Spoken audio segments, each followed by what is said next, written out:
কাবা শরীফ আসলে মুসলিমদের এমন একটি স্থান যার মধ্যে দাঁড়িয়ে চারিদিকে ফিরেই নামাজ পড়া যায় এবং পৃথিবীর সমস্ত মুসলিম কাবা শরীফের দিকে বা কেবলামুখী হয়ে 5 ওয়াক্ত নামাজ আদায় করে।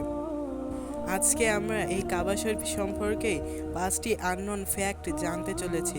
তো চলুন শুরু করা যাক। কাবা শরীফ, যা ইসলামের জাতির পিতা ইব্রাহিম আলাইহিসসালাম এবং তার সুপুত্র ইসমাইল আলাইহিসসালাম মিলে তৈরি করেছিলেন। তারা উভয়েই নবী ছিলেন এবং তারা আল্লাহর নির্দেশে এটি নির্মাণ করেন। বলা হয়ে থাকে যে যেখানে কাবা শরীফ রয়েছে সেখানে প্রথম পৃথিবীতে মাটি দেখা গিয়েছিল এবং মাটি তৈরি হয়েছিল।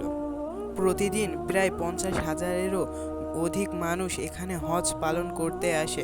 কাবার এক পাশে একটি কালো পাথর আছে, বলা হয়ে থাকে সেটি জান্নাত থেকে আগত।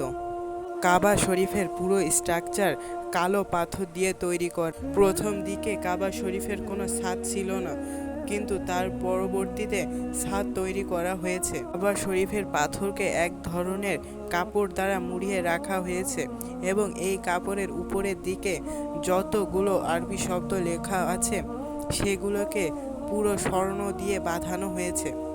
সকল আরবি শব্দগুলোকে যে বাঁধানো হয়েছে স্বর্ণ দিয়ে তা বলা যায় না, কেননা এর মধ্যে হতেও পারে আরবি অক্ষর স্বর্ণ দ্বারা বাঁধানো নয়।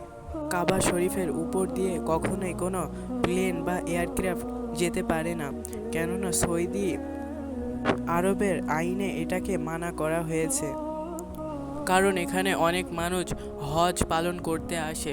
যদি কখনো দুর্ঘটনা ঘটে তাহলে অনেক মানুষের জীবন চলে যাওয়ার সম্ভাবনা থাকে, তাই এটিকে মানা করা হয়েছে। আজকের জন্য এতটুকুই। Be safe, be careful. আসসালামু আলাইকুম।